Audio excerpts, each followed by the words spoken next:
Countries will make different decisions, but no one is going to deny that the Chinese Communist Party has hegemonic intent, wants to undermine democracies and the rule of law all across the world, and that we have a responsibility to confront it. Secretary Pompeo, great to have you back on American Thought Leaders here at CPAC 2021. Thank you. It's great to be back with you. I had a great time when I was with you last. Absolutely. You know, we talked a lot about China. I thought we could have talked for another hour or something like this. Today, I was listening to your speech. You didn't talk that much about China. You were talking about America, mostly, about America first. And then you brought up a curious talking point, I guess, about pipe hitters. And this is interesting because I actually had to look it up. I'm Canadian. Maybe this is common knowledge to Americans in general, although I'm working on becoming an American. But tell me about the role of pipe hitters over the next 4 years as you were describing it. Well, I told the audience today that I needed each of them to be a pipe hitter wherever they were. It's a phrase that came from, I think I first picked it up from a CIA officer who I served alongside when I was the director. And I'd ask him about someone. I'd say, tell me about Mike or Al or Pete. And they'd say, sir, he's a pipe hitter. And what they meant, they meant that person got stuff done. That person was determined. They weren't going to let anything get in their way. They were going to do it right. They were going to achieve the outcome that was before them. And I wanted everybody at CPAC to know that I hope we'll all go be pipe hitters. And I talked about VFWs and at PTAs and at all these various American institutions where we all have to go get it done. This will be a testing 4 years. This administration that doesn't understand America first in the same way that we understand America first. And we all need to be everywhere we are, getting it done, making it happen, grinding along the way. And the idea of someone being a pipe hitter, working hard to peacefully execute on behalf of the United States of America is something I think at the center of the conservative movement's success. Fascinating. And you also, talking about 4 years, what are you thinking about your role in 4 years? Oh, goodness, Jan. I don't know what I'll be doing 4 years from now. I do know what I'll be doing 4 weeks or 4 months from now. I've worked hard since as long as I can remember to be part of the conservative movement. These central ideas about who Americans are, our value set, whether I was running a small business in Kansas or as a young soldier, or then in my time in Congress or in the administration, every place I've gone, I've tried to do my part to give a little bit back to America that's been so amazing to me and my family. And so I'm not going to go away. I know that some people are happy about that. Some people, including the Chinese Communist Party, probably not quite as happy. But I continue to stay at it, to do my part to continue to make sure that the American dream stays alive. Well, so let's talk a little bit about China, since you didn't talk about it as much during your speech today. As you probably know, I spoke with Miles Yu on this show, your advisor. I understand, a lot of what happened around China he was looking at and he was participating in.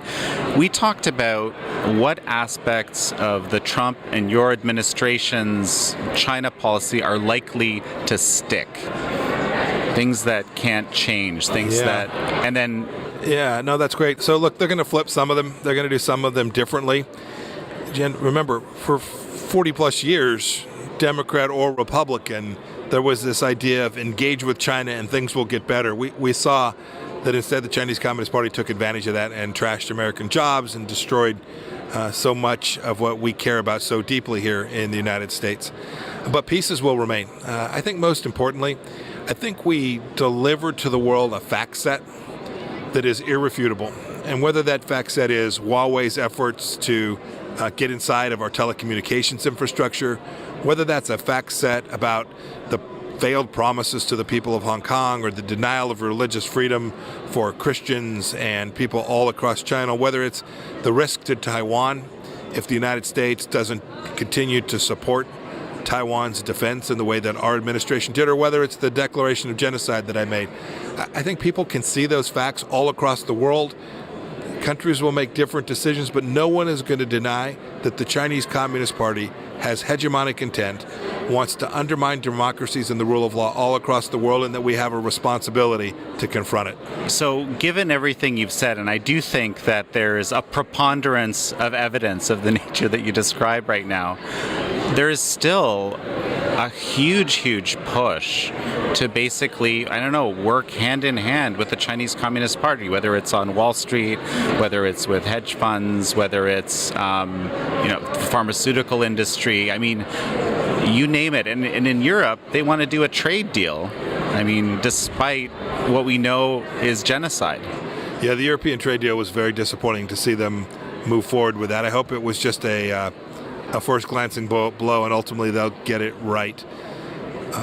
Yeah, look, there's a tremendous temptation just to say, gosh, I wish it wasn't so. I wish Xi Jinping wasn't someone who intended to ensure American decline. I wish that the Chinese Communist Party Politburo and leadership weren't so intent on hegemonic gains, but it's not the case.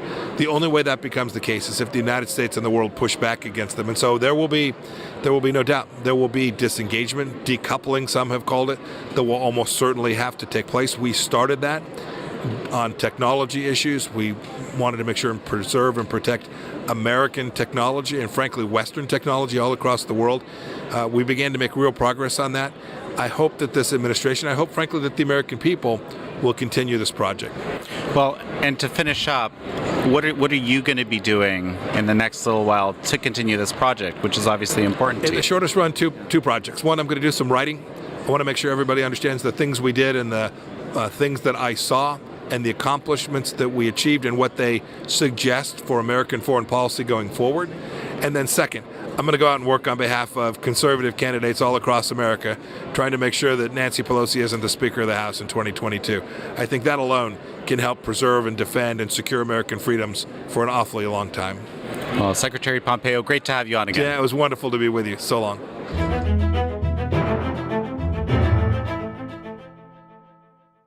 大纪元时报遍布全球，不受财团、政党影响，真实敢言。不管是想了解国际局势、两岸议题，或者想要寓教于乐、丰富人生，您需要的都在大纪元时报。订报专线0800566688。